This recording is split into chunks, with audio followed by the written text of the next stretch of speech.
Jadi dari 3 data ini, angka kematian, keterpakaian tempat tidur isolasi, keterpakaian ICU khusus COVID, menunjukkan bahwa situasi wabah di Jakarta ada dalam kondisi darurat. Presiden 2 hari yang lalu menyatakan dengan tegas kepada kita semua bahwa jangan restart ekonomi sebelum kesehatan terkendali. Beliau jelas meletakkan kesehatan sebagai prioritas utama. Maka dengan melihat kedaruratan ini, maka tidak ada banyak pilihan bagi Jakarta kecuali untuk menarik rem darurat sesegera mungkin. Dalam rapat gugus tugas percepatan pengendalian COVID-19 di Jakarta tadi sore, disimpulkan bahwa kita akan menarik rem darurat, yang itu artinya kita terpaksa kembali menerapkan pembatasan sosial berskala besar seperti pada masa awal pandemi dulu.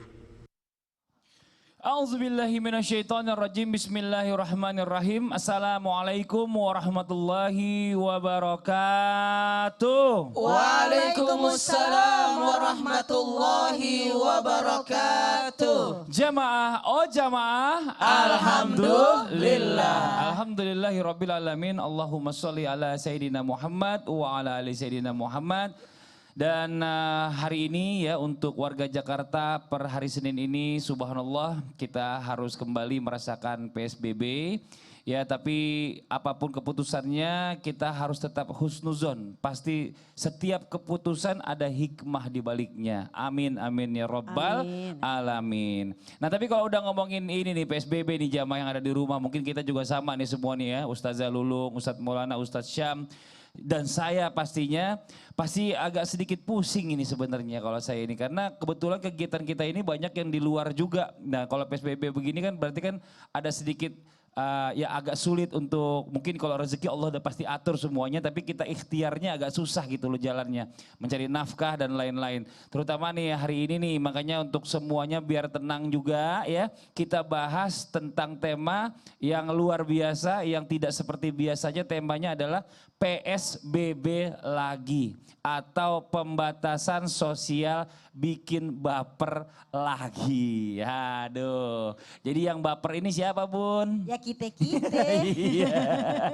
Semuanya. Dan buat jamaah yang ada di rumah nih ya semuanya ya, buat jamaah Islami Twindah. Spesial hari ini ada segmen baru yaitu ada inspirasi Al-Quran. Yang insya Allah nanti akan menampilkan sosok inspiratif dalam mempelajari Al-Quran. Tentunya bersama guru kita juga Ustadz Syam ya.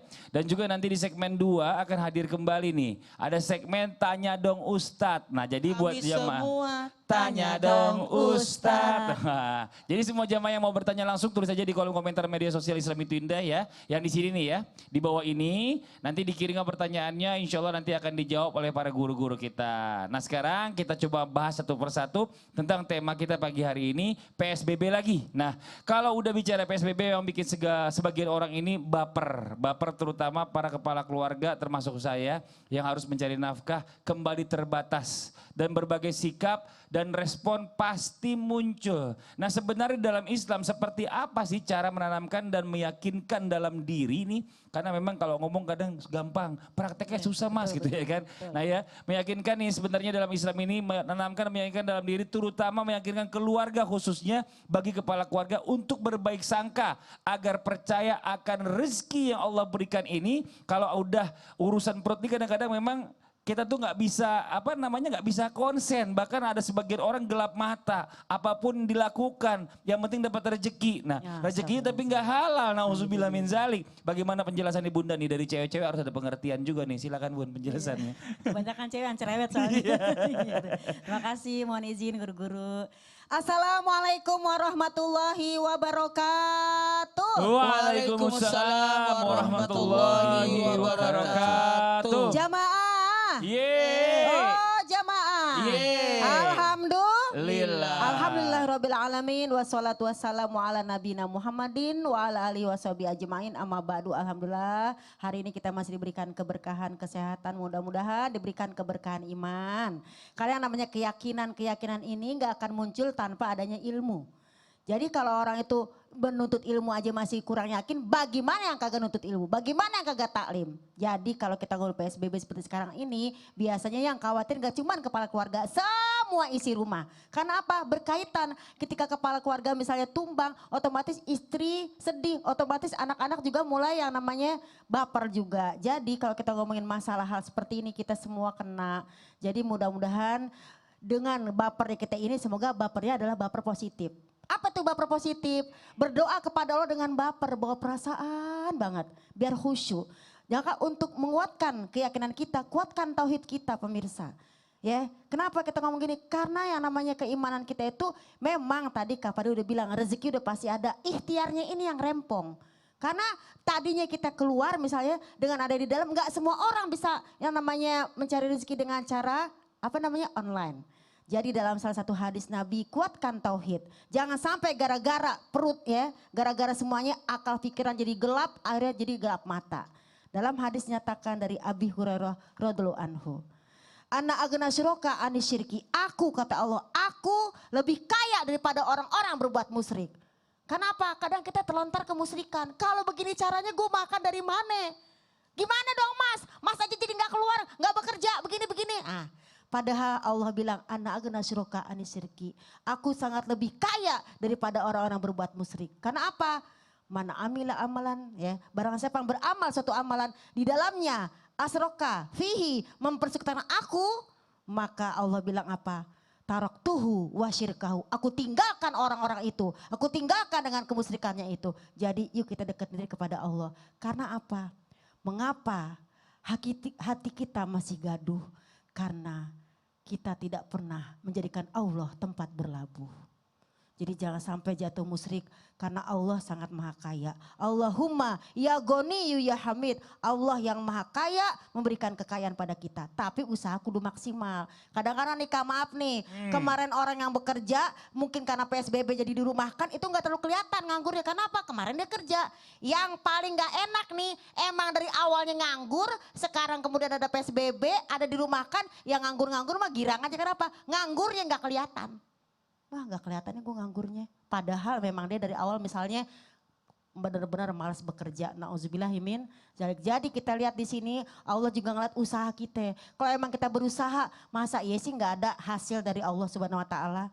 Karena apa? Bikodri mata tani tanalu mata tamana. Sebesar itu apa yang kau usahakan, sebesar itu yang akan kita dapatkan. Insya Allah, Allah gak zolim. Wa maullah bizollamilil abid. Allah gak pernah zolim sama hambanya. Jadi mudah-mudahan kita taati Allah, taati Rasul, taati peraturan. Insya Allah masa ya kagak dijamin sih. Amin. Bumi Ya ini Allah. luas, bumi ini. Bener. Gak bisa di pintu ini, cari pintu yang lain. Insya Kita juga Allah. sama sebagai istri jangan juga ngomel-ngomel.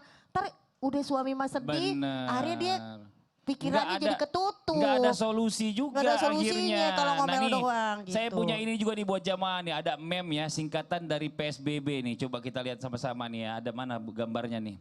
Ya gambarnya, nah ini dia nih PSBB ya. Pas saya buka bersih katanya. Iya. Dompetnya Dompet. kagak ada maksudnya. Iya. Pas saya buka bersih PSBB. Dompetnya kosong tuh. Pas banget tuh ya kan. Nah sekarang nih kita balik lagi nih ke tema nih ya kan. Apakah benar nih walaupun manusia dibatasi terutama dalam hal mencari nafkah. Karena adanya sebuah wabah penyakit ini atau ujian itu sebenarnya Allah telah menyiapkan berbagai rezeki yang indah dan luar biasa buat kita nih. Ini buat Ustadz Maulana karena zaman sekarang lagi bingung juga nih Ustadz. Cicilan banyak nggak bisa dibayar, nggak ada pengertian juga dari bank katanya gitu. Kok tahu aja sih? Iya makanya begitu, pengalaman juga. Yoi. Silakan Ustadz. Ya, makasih. Izin Sasam, Sasa dulu. Bismillahirrahmanirrahim. Assalamualaikum warahmatullahi wabarakatuh. Waalaikumsalam warahmatullahi wabarakatuh. Jamaah. Yeay. Oh jamaah. Yeay. Alhamdulillah. Alhamdulillahirabbil alamin. Allahumma shalli ala sayyidina Muhammad wa ala sayyidina Muhammad. Hari ini Senin 26 Muharram 1442 Hijriah. Alhamdulillah sebuah wabah penyakit atau ujian sebenarnya kembali lagi pada diri kita bagaimana kita menyikapi dalam hal ini. Maaf tanpa menggurui karena kita semua merasakan pandemik ini semua kena. Betul. Semua kena. Maka tinggal bagaimana kita menyikapi pandemik ini. Ternyata ada rezeki di dalam keterbatasan. Dalam keterbatasan ini sebenarnya mengajarkan kita untuk apa? Lebih mandiri, lebih disiplin, dan yang paling penting kita bisa jadi kreatif. Ternyata banyak usaha yang dilahirkan dalam pandemik ini. Usaha masker, cuci tangan itu, apalagi? Yaitu sanitizer, apa? Ya itulah benar sudah. Apa itu? Rezeki yang terbatas dalam ujian wabah itu yang pertama, rezeki kesehatan. Kita meninggalkan satu bahaya supaya kita apa? Supaya kita selamat. Untuk kenapa? Karena kesehatan itu jauh lebih penting. Bagaimanapun harta kita banyak, kalau kita sakit tidak bermanfaat itu harta. Makanya kesehatan itu nomor pertama lagi. Kembali lagi, kesehatan itu mahal. Sekali lagi, mahal. Ayo jaga kesehatan. La darara wala dirara. Makanya pakai masker, cuci tangan, jaga jarak. Sebenarnya demi kebaikan. Untuk supaya kita bisa sehat dan bisa menjaga diri kita. Juga menjaga orang lain. Termasuk keluarga kita. Ya Allah ya Karim, bayangkan kita dapat uang tapi anak-anak sakit. Nauzubillah ya Ini Allah. jangan, apalagi rezeki berupa kesempatan dan kebersamaan. Bukankah dengan adanya perbatasan ini mengajarkan kita lebih akrab, lebih bersama, lebih mengenal keluarga. Pengajaran untuk membina keluarga disinilah terlihat. Kembali lagi kita salat berjamaah di rumah bersama keluarga. Di mana kebersamaan ini sangat mahal.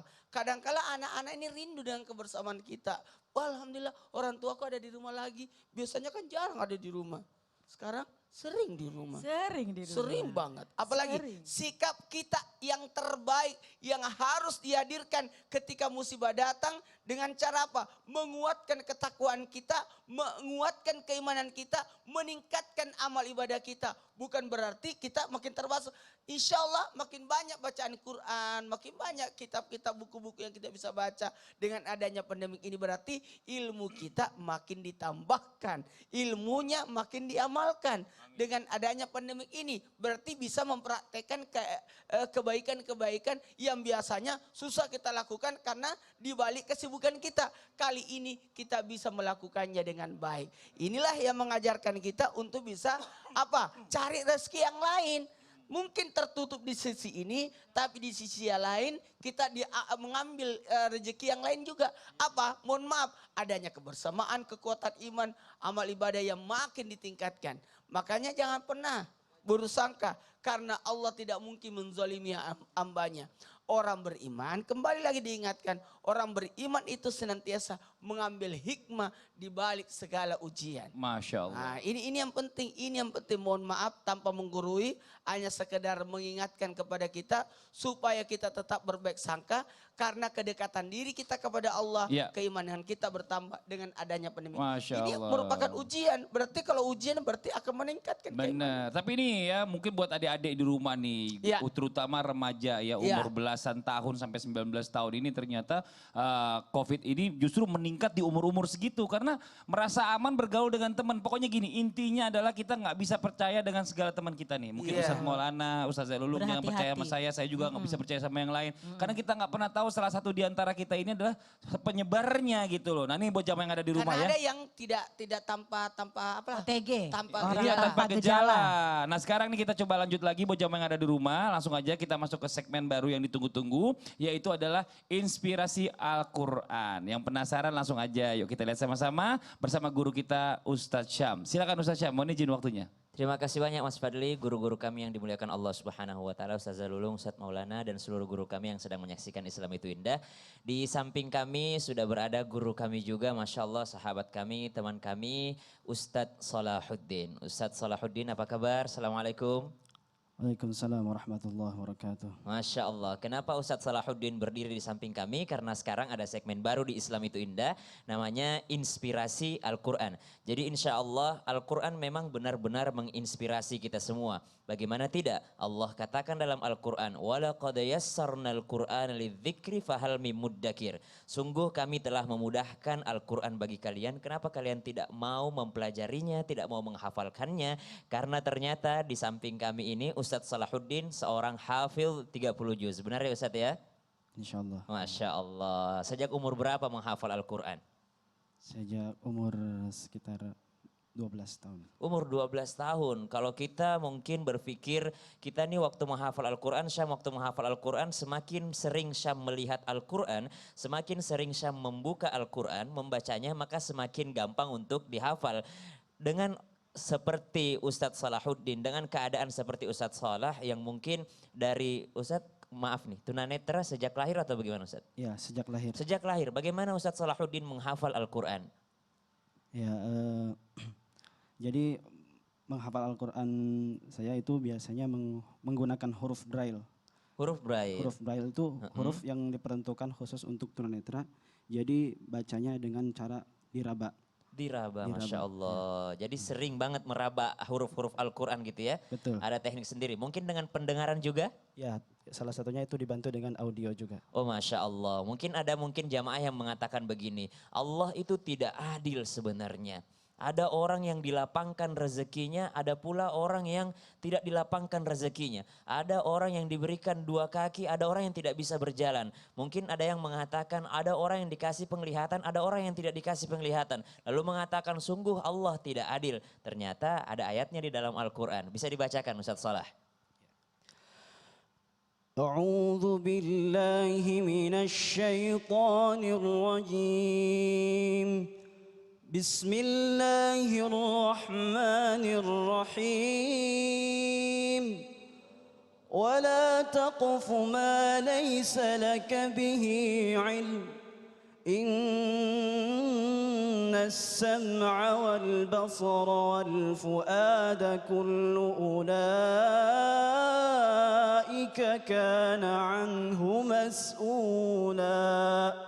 Allahumma arhamna bil Quran. Perlu kita ketahui Ustadz Salah membacakan surah Al-Isra ayat 36. Dan Ustadz Salah juga bukan hanya menghafal Al-Quran, tapi beliau kuliah di perguruan tinggi ilmu Al-Quran mengambil jurusan tafsir. Bisa dikasih sedikit apa maksud Allah ketika memberikan ayat seperti ini? Apa kira-kira isi makna dari ayat ini Ustadz Salah?